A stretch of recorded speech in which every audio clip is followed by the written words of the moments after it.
тот день не всем разрешали старт и посадку. Самолеты местных линий А2, летающие на малой высоте, замерли на приколе.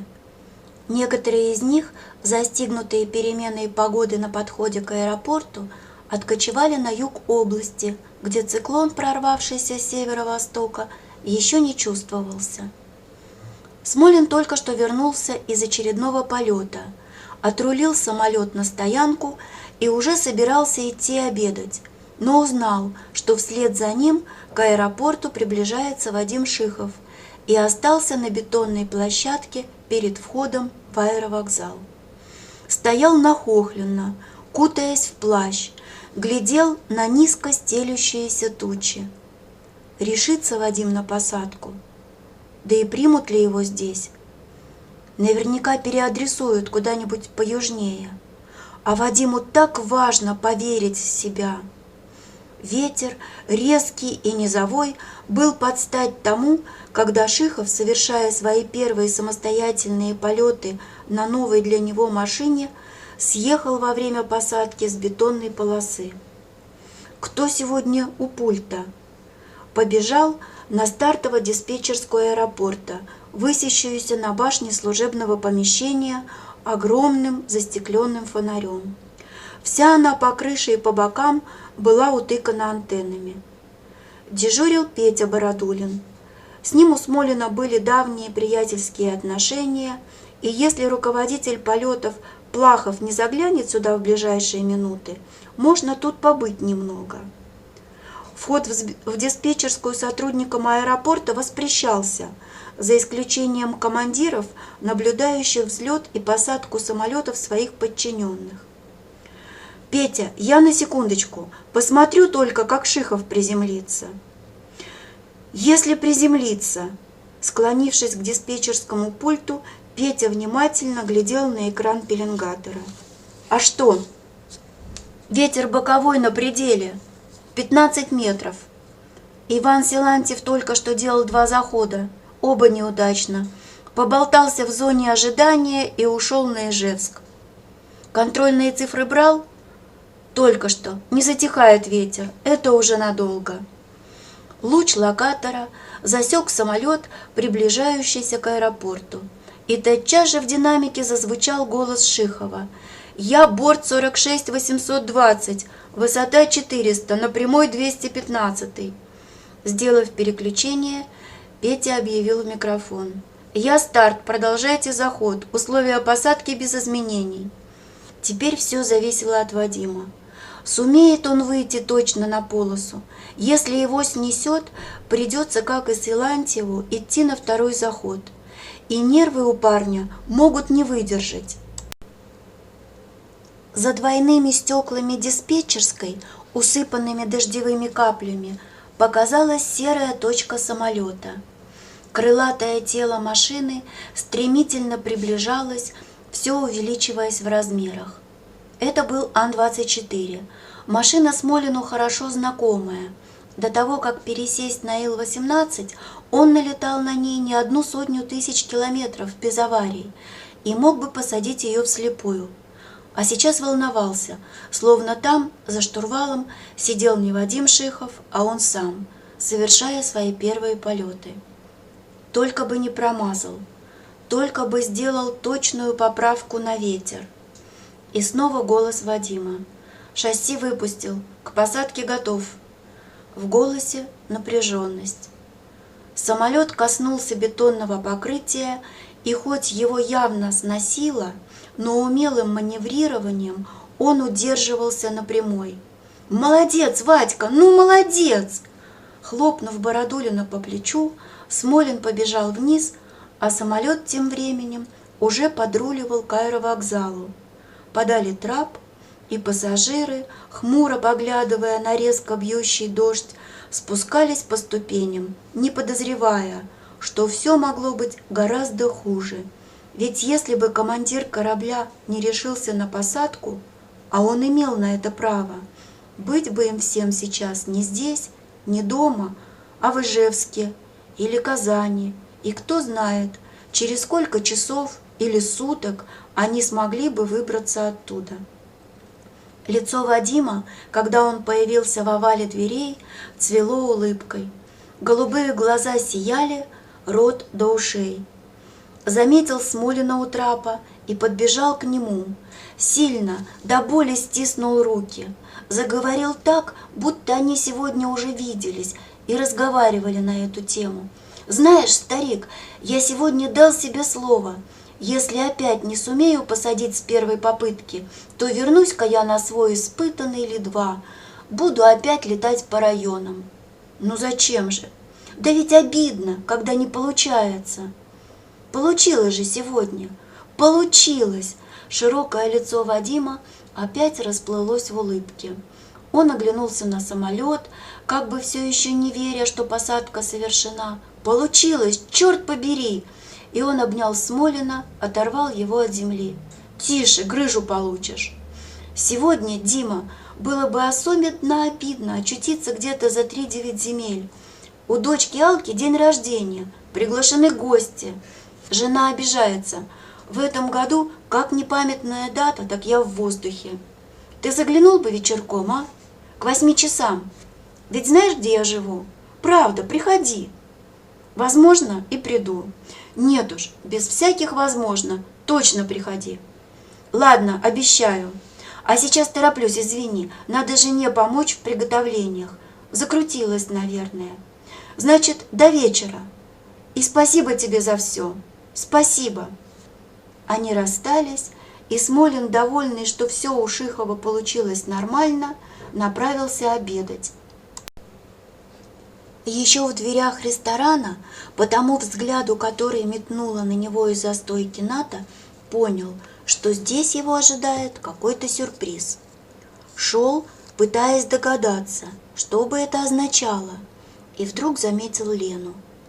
В куртке из сиреневого вельвета с сумочкой на длинном ремне, висящей на плече, она сидела за одним из служебных столиков, с интересом разглядывая пилотов и стюардесс, толпящихся у стойки. Что привело ее в аэропорт в такую погоду? Куда-то летит? Вряд ли. Разыскивает меня? Но зачем?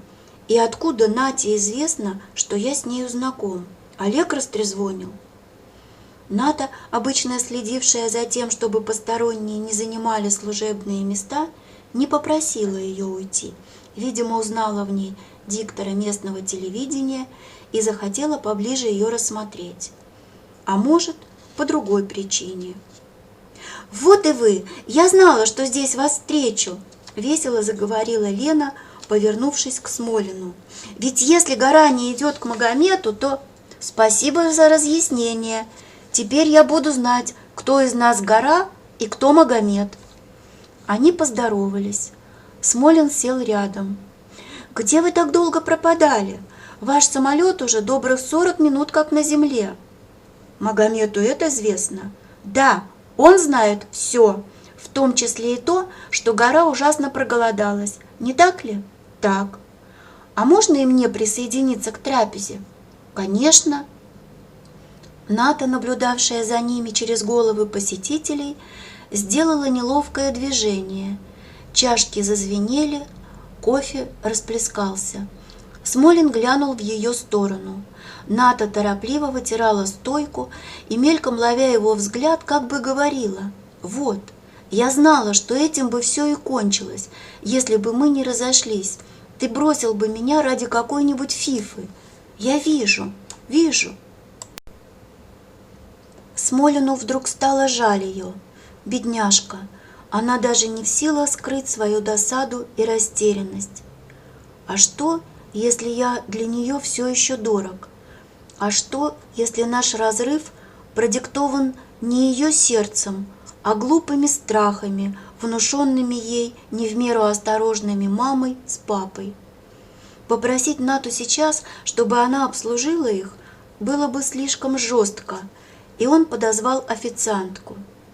«Сию минутку, Димочка!» — пропела толстуха Рая с пышными каштановыми локонами, рассыпанными по плечам.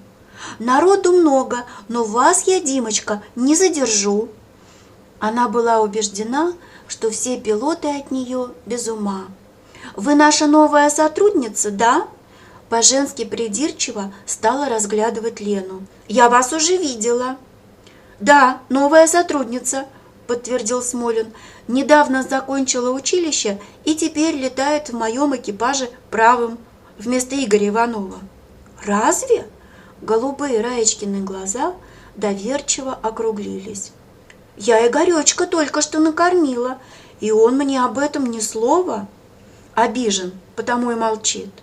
«Ах, ах!» Она собирала посуду с соседнего стола, не зная, то ли ей огорчиться за Игоречка, то ли обрадоваться новому сотруднику. Но последнее победило. «Поздравляю вас с началом летной карьеры! Поздравляю! Надеемся, что будете летать долго и благополучно. Впрочем, у вас такой опытный командир. Димочка, я вам не льщу». И снова к Лене. «Женщины-пилоты у нас есть. Правда, в летах, скажем откровенно, старенькие. А вы почему не в форме?» «По новому положению женщины-пилоты имеют право работать в своей одежде», продолжал Смолин, не позволяя Лене и рта раскрыть. «Представляете, Раечка, ночь, сверкающие звезды, луна, а на высоте 9000 метров за штурвалом корабля женщина в белом бальном платье. И в бальном разрешено? В любом. Ах, представляю, Димочка, красиво и жутко!» Жеманно пропела толстуха, даже не заподозрив, что ее разыгрывают. «Но это лично не для меня, я пьянею от высоты, как от бокала шампанского или как от близости красивого молодого человека». Пришел обедать и Герман Ключицкий. Сел за освободившийся рядом столик, глянул на Смолина, на Лену и, тоже узнав, с кем он тут сегодня, сделал под стать жене обиженное и постное лицо. Относясь к Смолину в последнее время несколько иронически и понебратски, он любил подшутить над ним, когда видел его обедающим в компании веселых стюардесс или девушек из отдела доставки. Мол, действуй, брат, не теряйся, хватит тебе сохнуть по своей прежней любви. Сейчас надулся, как хомяк, выпятил толстые губы, и ему, наверное, думалось, что Смолин нарочно пригласил в аэропортовский ресторан эту телевизионную красотку, чтобы досадить ему и Нате. «Что будете есть?» – спросил Смолин, протягивая Лене меню. «То же, что и вы. Скажите, какое родство душ?» «А разве нет?» – быстро отозвалась Лена и глянула на него так, будто знала нечто такое, о чем он еще только должен догадываться. Сорвав с пачки целлофановую обертку, Смолин предложил Лене сигарету. «Не курю». Она медленно покачала головой. «Как, совсем?» «Совсем». С минуту он насмешливо рассматривал ее. «В вашей жизни произошло нечто весьма и весьма важное?» «Да, по всей вероятности, произошло». «Когда же это случилось, позвольте полюбопытствовать?» Он щелкнул зажигалкой и закурил, пуская дым в сторону. «Какая вам разница, когда? Месяц назад или 2, а может и совсем недавно? Скажем, после того концерта, с которого вы так позорно убежали». «Почему позорно? Разве это не так?» «Мне опротивила та дребедень». «Но мы условились встретиться в антракте. Почему вы не сдержали слова?» «Вас обидело, что в ложе оказался Альберт Кириллович? Я его не приглашала. Он сам узнал, что я в филармонии, и пришел». «Ничего не имею против». Рассерженные, они некоторое время сидели молча. Смолин сосредоточенно курил. Лена сняла с плеча сумку и поставила ее на подоконник, расстегнула куртку. В ресторане было душновато. «В поисках вас я обскакала все коридоры и фойе, но вы словно сквозь землю провалились». Слово «обскакала» Смолину показалось забавным. Он тотчас представил, как Лена и в самом деле скачет по коридорам и фойе, разыскивая его, и внезапно расхохотался. «Вам очень весело, да?» «Очень. А мне ни капельки». Она хмурила брови, а ее глаза тоже смеялись. «Альберт Кириллович старается везде и всюду бывать со мной, а вы?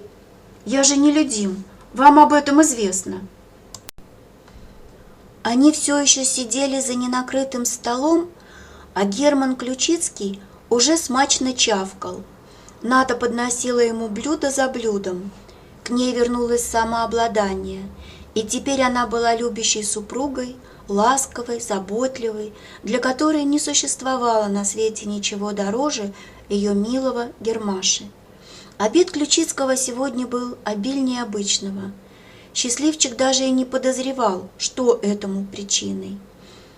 Вслед за отлично разделанной селедкой, плавающей в масле, последовала полная порция мясной солянки. Затем кусок жареной утки, еще блинчики с творогом. И Герман все порывался обнять Нату, но его руки были в жире, и он только терся лохматой головой о ее плечо, когда она наклонялась к нему. «Вы ни у кого не справлялись здесь обо мне?» — спросил Смолин Лену, поглядывая на этих воркующих голубков. «У барменши», — ответила Лена. «А что?» «Да так. Это моя бывшая жена». «Жена? Вы опять меня разыгрываете?» «Даю честное слово». То-то она глядела на меня так пристально. «Значит, это правда, что вы были женаты? Слава Саркисов не наврал?» «Он и это оружие использовал против меня». «Да, стараясь разделаться со своими соперниками, Слава не всегда поступал по-джентльменски». Лена тоже стала наблюдать за Натой. «А она очень миленькая, ваша бывшая жена». «Очень». «Почему вы ее оставили?» «Она меня». «Ну да, вполне серьезно. Я не умею загадывать банки и разыскивать редкие саженцы, без чего семейная жизнь, оказывается, просто невозможна». Лена весело рассмеялась. Прежде все то, что с таким аппетитом уминает ее новый избранник, доставалось мне, и я, само собой, не засиживался здесь в ожидании обеда, а теперь в немилости, и схожу завистью и слюной. Зато не умрете от обжорства. Рая, все это время кокетничавшая у стойки с молодыми пилотами, среди которых Смолин заметил и Олега Иващенко с его плутовато-насмешливыми глазами, вдруг кинула испуганный взгляд на их столик и побежала в раздаточную. Притащила приборы, закуски, минеральную воду. «Ох, пожалуйста, извините, что я вас задержала. Так много народу, так много народу!» Торопливо снимала все с подноса. «Я вас долго не задержу, не задержу!» «Ах, Димочка, ну разве можно так шутить? Я поверила всему и рассказала вон им, что у нас появилась новая женщина-пилот, а они меня как дуру подняли на смех. И вовсе, говорят, это не пилот, а бухгалтер-ревизор из треста столовых и ресторанов». «Правда?» — обратилась она уже к Лене.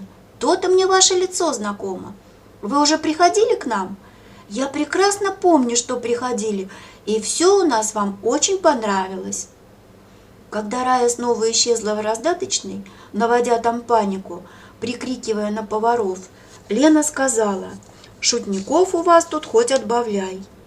«Неужели больше, чем на телевидении?» – рассмеялся Смолин и подозвал к столу Олега Иващенко, чтобы познакомить его с Леной.